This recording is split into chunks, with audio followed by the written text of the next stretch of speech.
Hello. Hello. So we did try and film this video at the boatyard, but unfortunately it was just so noisy that actually the footage just couldn't hear us. So did we do it? Well, yes, but no, but. Yeah. Yes, we finished all the painting that we needed to do. There is still the very back deck of the boat. Yeah, a tiny little bit, about the size of a coffee table. Yeah, we left that until the very, very last because we were moving around the boat. We wanted to make sure that we didn't stand on it. So that particular piece only has one top coat on it. Yeah.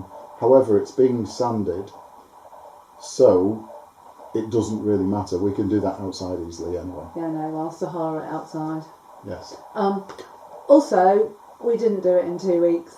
We actually soon realised that it was a bigger job. It was the drying times, basically. Well, I think we underestimated a few different things. One, the sheer amount of sanding that needed to be done. Yeah, everything and that takes took a long time. Twice as long.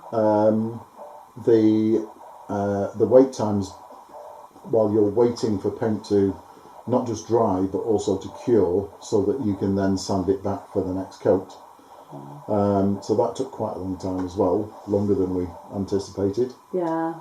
And the other one was really just kind of all the masking out. It's all the stuff that you do before you put paint on. Yeah, it's so all the prep. All of the masking out, all of the measuring out and everything else. So we did go beyond our 2 weeks. We went into 3. Yeah, luckily, Nigel at the boatyard, we soon realised that just 2 weeks was not enough. So, really luckily, we could get the paint shed for another week. Yeah. So, apart from, and basically, it was really dusty as well. I think because of the weather, everything's blowing in off the fields. It was windy a few days. We obviously had the heat and the heat wave. Yeah, and just purely being in a boatyard. Boatyards are dusty places. Dirty places. So we spent a lot of time cleaning. Yeah. As well. Yeah. Every day we had to clean the boat down. Even before we started anything, we just clean it down top to bottom. And then it was the masking out, and then it was using the panel wipe, tacking off, and then painting. Everything took a lot longer than we thought. Yeah. In general. So for those that aren't familiar with boats and how they're painted, first of all, it's the paint that you use is an enamel paint. So it's a very old-fashioned style of oil-based paint, commonly used for tractors, tractor engines. Yeah, tractors, old cars. Yeah. Because that's originally how they were all painted. They're all painted by hand using enamel paint. That's the paint type. So you start off with 3 coats of primer, and that just gets you a really good surface onto the steel, just to kind of hold it all together and to give you a good base. Then you go on top of that with 3 coats of undercoat. So you get, and it's a high build undercoat as well, so you get a good thick layer on there. Then you have to wait for 3 days for it all to dry, and then you can sand it back. And basically you sand the undercoat back until it's flat, because you're never going to get a perfect finish anyway. So you sand that back till it's flat, and then that's your prep done, ready to paint the top coats. Yeah.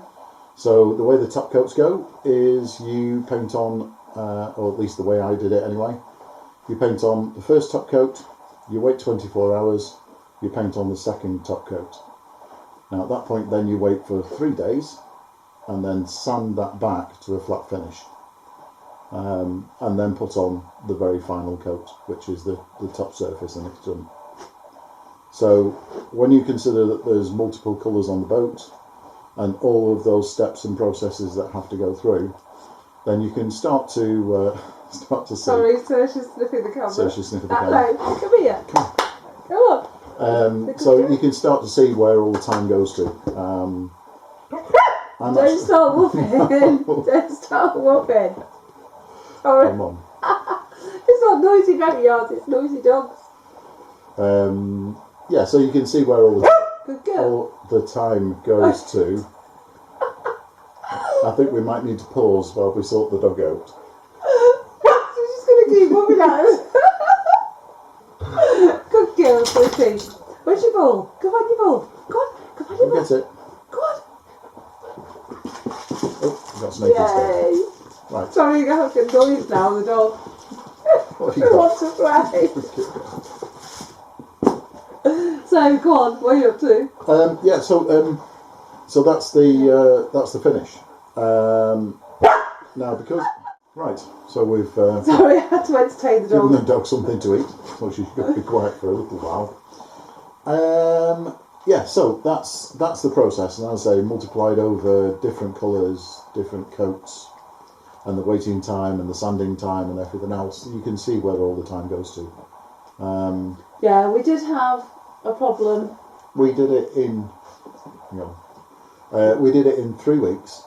Yeah. However, what I will say is I was there for between 10 and 12 hours a day, every single day, without fail for those 3 days, those 3 weeks. Yeah.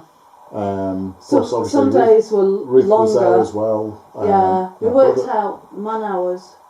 Yeah, we did work out the man hours. And it was about 390. 390 man hours, Oh, hello, you're roughly. back. Hello. Good girl. Come lie down. Come on, Saoirse. Come on, lie down. No, maybe not. Go have a drink.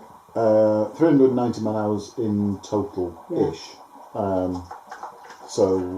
Yeah, you can start to see where, if you take a boat to be painted to a professional painter, you can see why it's very, very, very expensive. Like Yeah. 20 odd grand or so. I mean, we had help from your brother John. We had a bit of help from Stuart.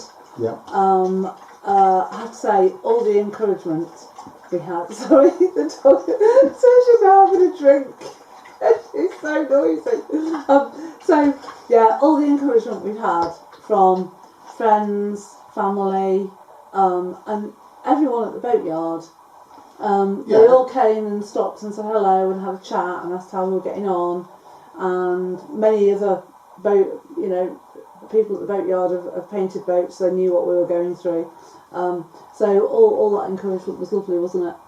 It was. So yeah, everyone was it very, really very helped nice. us along.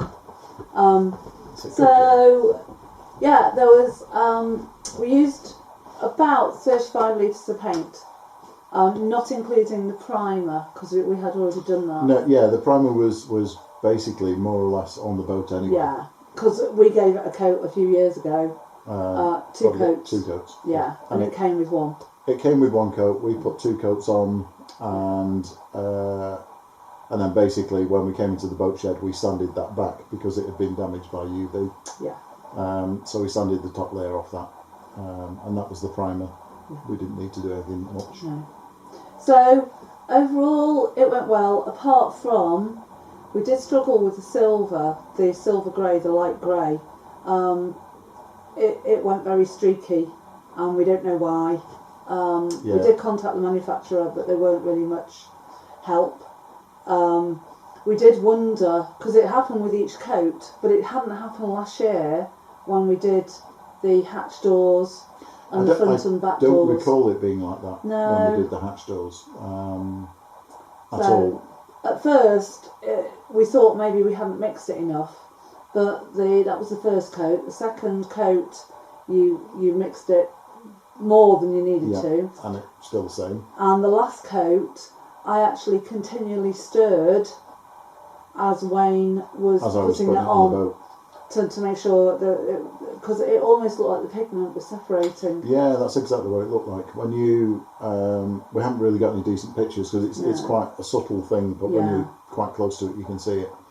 So it looks like the pigment are separated, so you'll get like sort of streaks of lighter grey, and then streaks of darker grey and lighter grey and darker grey. Yeah, it does look odd, which is why we're a bit of a 10-foot boat. However, I do believe that actually once that gets outside in some sunlight and the paint starts to cure through properly, because this particular type of paint, although it dries in 24 hours, to cure the paint properly, as in for it to become fully hard, takes about 2 to 3 months.